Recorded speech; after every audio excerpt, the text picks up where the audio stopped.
வாழ்வில் முன்னேற்போகும் அனைவருக்கும் என் அன்பார்ந்த வணக்கங்கள். ஸ்மார்ட் மணி கான்செப்ட் யூஸ் பண்ணி ஃப்ரீ இண்டிகேட்டரில் கோல்டு அனாலிசிஸ் பண்ணி காட்டுங்க, கோல்டு எப்படி ஒர்க் ஆகுது அப்படின்ற மாதிரி நிறைய பேர் கேட்டிருக்கீங்க. அது மட்டும் இல்லாமல் அந்த ஜோன்ஸ் எல்லாம் வந்து சில டைம் சேஞ்ச் ஆகுது, அப்போ நம்ம என்ன பண்ணுறதுன்றதும் நிறைய பேர் கேட்டிருக்கீங்க. ஸோ அதுக்கான ரிப்ளை தான் இந்த வீடியோ. நம்ம பார்க்கலாம் கோல்டு எப்படி பர்ஃபார்ம் பண்ணியிருக்கு அப்படின்றத பார்த்துருவோம். ஏன்னா நம்ம ஒரு நாளைக்கு மட்டுமே காட்ட முடியாது இல்லையா. ஸோ அது ஓவரால் எப்படி பர்ஃபார்ம் பண்ணிகிட்டு இருக்குன்றத கொஞ்சமாவது நான் வெயிட் பண்ணி காட்டணும். ஸோ அதனால தான் ஃபியூ டேஸ் மட்டும் நான் வெயிட் பண்ணிவிட்டு எடுத்து காட்டுறேன். ஸோ இப்போதைக்கு இது வந்து கோல்டு தான். கோல்டு வந்து பார்த்திங்கன்னா 5 minutes டைம் ஃப்ரேம் தான் எடுத்திருக்கோம். அதில் கரெக்டாக 10ஆம் தேதி வந்து நம்ம அழகாக ரெக்கார்ட் பண்ணியிருக்கோம். ஏன்னா மார்க்கெட் எக்ஸாக்டாக நமக்கு ஜோன்ஸ் ஃபார்ம் ஆச்சு. ஸோ அதனால் நம்ம அந்த டேலேருந்து ரெக்கார்ட் பண்ணியிருக்கோம். ஆல்மோஸ்ட் வந்து ஒரு 11:30 டைமில் நம்ம இதை எடுத்து வச்சுருக்கோம். நமக்கு மார்க்கெட் அந்த டேயில் பார்க்கும்போது இது 5 minutes டைம் ஃப்ரேம் தான். ஓகேவா, இது வந்து 5 minutes டைம் ஃப்ரேம். ஸோ இதில் பார்க்குறப்போ நமக்கு இந்த இடத்துல ஒரு எஃப்இஜி ஃபார்ம் ஆகிருக்கு. என்னோடய ப்ரீவியஸ் வீடியோஸ்லாம் நீங்கள் பார்க்கலான்னா போய் பார்த்துட்டு வந்துடுங்க. எஸ்எம்சி கான்செப்ட் பற்றின ஒரு லாஸ்ட்டாக போட்ட வீடியோஸ் எல்லாமே போய்ட்டு பார்த்துருங்க. பார்த்துட்டிங்கன்னா அது இண்டிகேட்டர் எப்படி ஆட் பண்ணணும் எல்லா டீட்டெயில்ஸும் உங்களுக்கு தெரியும். தென் எப்படி அனலைஸ் பண்ணலான்ற மாதிரி நம்ம சிம்பிளாக எக்ஸ்பிளைன் பண்ணியிருப்போம். அது பார்த்தாலே ஓரளவுக்கு புரிஞ்சிடும். ஸோ இப்போதைக்கு கோல்டில் பார்த்தீங்கன்னா இங்கே நமக்கு ஜோன்ஸ் ஃபார்ம் ஆயிருக்குல்ல, இதான் எஃப்இஜி ஜோன். ஸோ இதுதான் இருக்கிறதுலே லோவஸ்ட் ரிஸ்க்கு. ஸோ இங்கே தான் ஸ்டாப் லாஸ் இருக்க போது. இதான் நமக்கான என்ட்ரிக்கான ஸ்பாட்டு. தென் இந்த ஸ்பாட்லேருந்து நமக்கு டார்கெட் இந்த ரேஞ்ச் வரைக்கும் இருக்குது. தென் இந்த ரேஞ்சிலையும் ஒரு டார்கெட் இருக்குது. So this is T1 and T2. இதை வந்து இன்ட்ராடே படி நம்ம ட்ரேட் பண்ணோன்னா இதான் வந்து நமக்கான லெவல்ஸ். ஸோ இது வந்து 5 minutes டைம் ஃப்ரேம் படி பார்க்குறப்போ நமக்கு இப்படி தான் வந்து ஃபார்ம் ஆயிருக்கு இல்லைங்களா.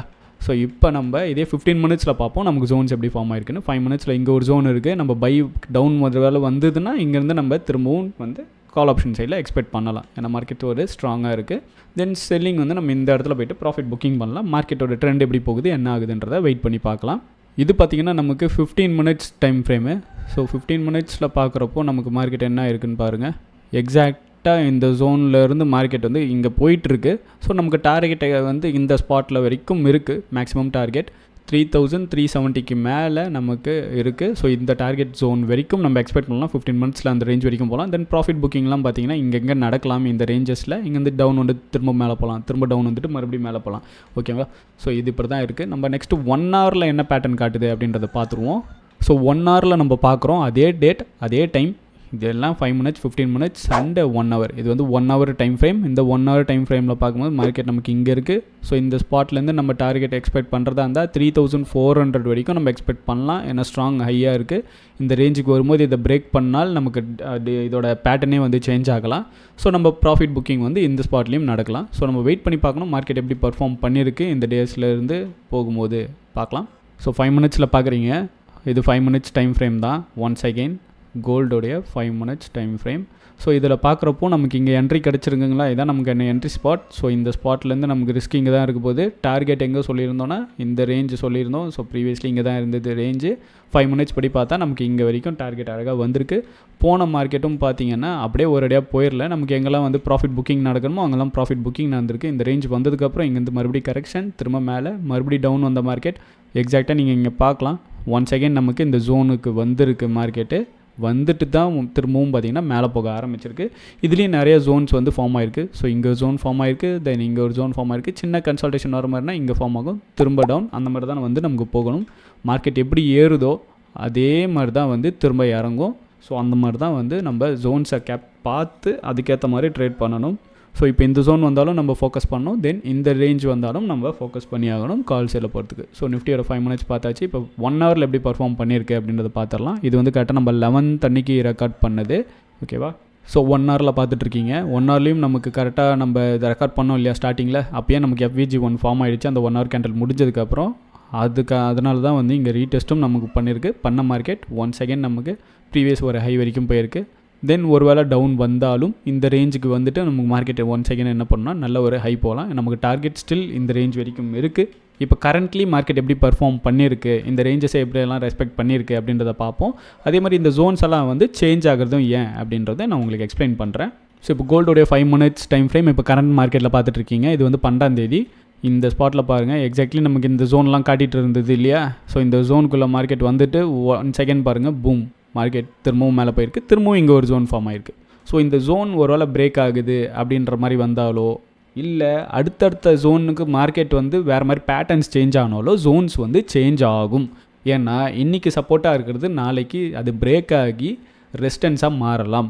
நாளைக்கு ரெசிஸ்டன்ஸாக இருக்கிறது அது பிரேக் அவுட் கொடுத்து மேலே போச்சு அப்படின்னா அது சப்போர்ட்டாக மாறலாம். ஓகேங்களா? இதுதான் சிம்பிளான கான்செப்டே. இன்றைக்கி சப்போர்ட்டாக இருக்கிறது நாளைக்கு ரெசிஸ்டண்ட்டாக மாறும், நாளைக்கு ரெசிஸ்டண்ட்டாக இருக்கிறது அடுத்த நாள் சப்போர்ட்டாக மாறும். ஸோ அப்போ ஜோன்ஸ் வந்து கீப் ஆன் சேஞ்ச் ஆகலாம். அதோட நேமே சேஞ்ச் ஆகுது, அப்போ ஜோனே வந்து கண்டிப்பாக நமக்கு சேஞ்ச் ஆகும். இது வந்து சிம்பிளாக சப்போர்ட் அண்ட் ரெசிஸ்டன்ஸ் வச்சு உங்களுக்கு சொல்லியிருக்கேன், அவ்வளோதான். மற்றபடி சப்ளை அண்ட் டிமாண்டாக இருக்கட்டும், இல்லை மற்ற எஃப்இஜி கான்செப்டாக இருக்கட்டும், இல்லை மற்ற டெக்னிக்கல்ஸ் வைஸில் நமக்கு எல்லாமே வந்து சேஞ்ச் ஆகிறதுக்கான பாசிபிலிட்டி நிறையவே இருக்குது. ஓகே, ஸோ இப்போ இதுபடி பார்த்தா நம்ம 1 hour டைம் ஃப்ரேமில் போய் பார்ப்போம் நமக்கு கரெக்டாக எது வரைக்கும் டார்கெட் போயிருக்கு அப்படின்ட்டு. ஸோ 10ஆம் தேதி நம்ம ரெக்கார்ட் பண்ணது பார்த்திங்கன்னா ஆல்மோஸ்ட் எக்ஸாக்ட்லி இந்த ரேஞ்சு. ஸோ இங்கே தான் வந்து நம்ம பார்த்தோம் இல்லையா, இங்கே தான் எஃப்இஜி ஃபார்ம் ஆச்சு. ஸோ திரும்பவும் டவுன் இந்த ரேஞ்சுக்கு மார்க்கெட் வந்திருக்கு. திரும்பவும் இங்கேருந்து பார்த்தீங்கன்னா மார்க்கெட் மேலே போயிருக்கு. இங்கே ஒரு எஃப்இஜி ஃபார்ம் ஆகிருக்கு, நீங்கள் பார்க்கலாம் நல்லா. ஸோ இங்கேயும் ஒரு எஃப்இஜி ஒன்ஸ் நல்லா ஸ்ட்ராங்காக ஃபார்ம் ஆகிருக்கு. மேலே போன மார்க்கெட் திரும்பவும் இந்த ரேஞ்ச் வரைக்கும் வந்திருக்கான், வந்துட்டு திரும்பவும் மேலே போயிருக்கு. இங்கே ஒன்ஸ் அகேன் நமக்கு ரேஞ்சஸ் ஃபார்ம் ஆகிட்டு இருக்குது. தென் நான் ஸ்டாப்பாக பார்த்தீங்கன்னா நமக்கு டார்கெட் எல்லாமே அடிச்சிடுச்சு. ஸோ 3400 தான் வந்து நமக்கு டார்கெட்டாகவே இருந்தது. அதை வந்து நமக்கு பிரேக்கே பண்ணிடுச்சு. ஏன்னா மார்க்கெட் அதுக்கு முன்னாடி இந்த இடத்துல ஒரு சின்ன ப்ராஃபிட் புக்கிங் கன்சல்டேஷன் கொடுத்துட்டு, ஏன்னா நீங்கள் பார்க்கலாம் எப்படி பிரேக் கொடுத்துருக்கு அப்படின்னா, ஈச் அண்ட் எவ்ரி டைம் பார்த்தீங்கன்னா பிரேக் கொடுத்துருக்கு. திரும்பவும் ஒரு பிரேக் அவுட், மறுபடியும் கன்சல்டேஷன், மறுபடியும் இந்த ரேஞ்சை பிரேக் பண்ணியிருக்கு. அதனால தான் அடுத்த ஜோன் வரைக்குமே மார்க்கெட் போயிடுச்சு. இப்போ ஒன் செகண்ட் மறுபடியும் ப்ராஃபிட் புக்கிங் நடக்குது. திரும்பவும் இந்த ரேஞ்ச் வந்ததுன்னா நம்ம கொஞ்சம் மேலே எக்ஸ்பெக்ட் பண்ணலாம். இல்லை ட்ரெண்டு மாறுதுனாலும் இந்த ரேஞ்சில் தான் நமக்கு மாறணும்.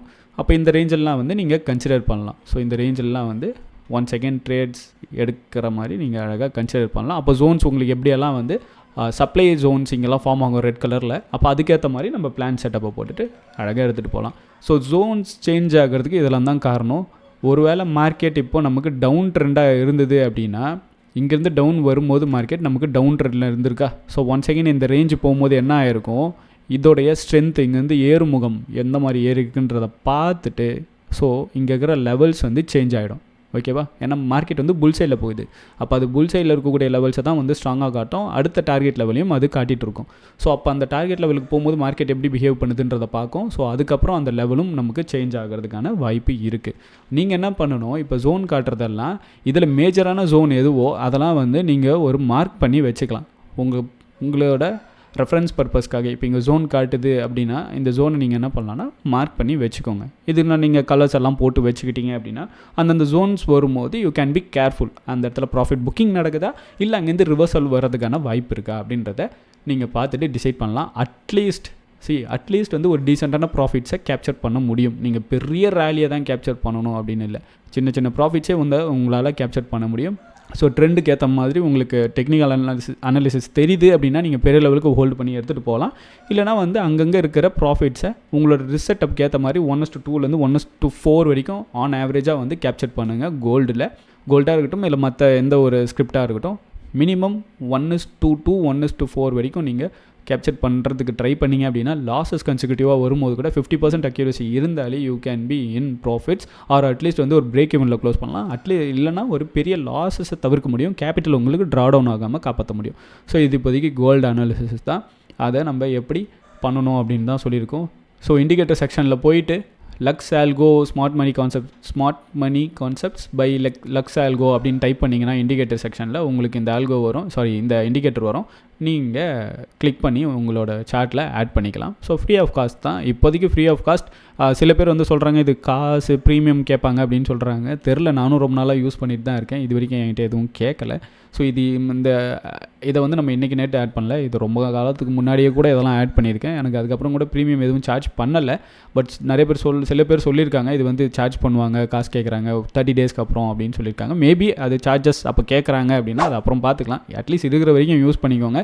இல்லைனாலும் இதே மாதிரி யூஸ் பண்ணி பல இண்டிகேட்டர்ஸ் இருக்குது. நான் உங்களுக்கு எதெல்லாம் ஓரளவுக்கு அது ஒர்க் ஆகுது அப்படின்றத அப்கமிங் செக்ஷனில் நான் உங்களுக்கு சொல்கிறேன். வீடியோவை சப்ஸ்கிரைப் பண்ணாமல் பார்க்குறீங்க அப்படின்னா சப்ஸ்கிரைப் பண்ணிவிட்டு மறக்காமல் லைக்கும் போட்டுருங்க. மீண்டும் அடுத்த ஒரு சுவாரஸ்யமான வீடியோவில் உங்கள் அனைவரையும் சந்திக்கிறேன். பாய்.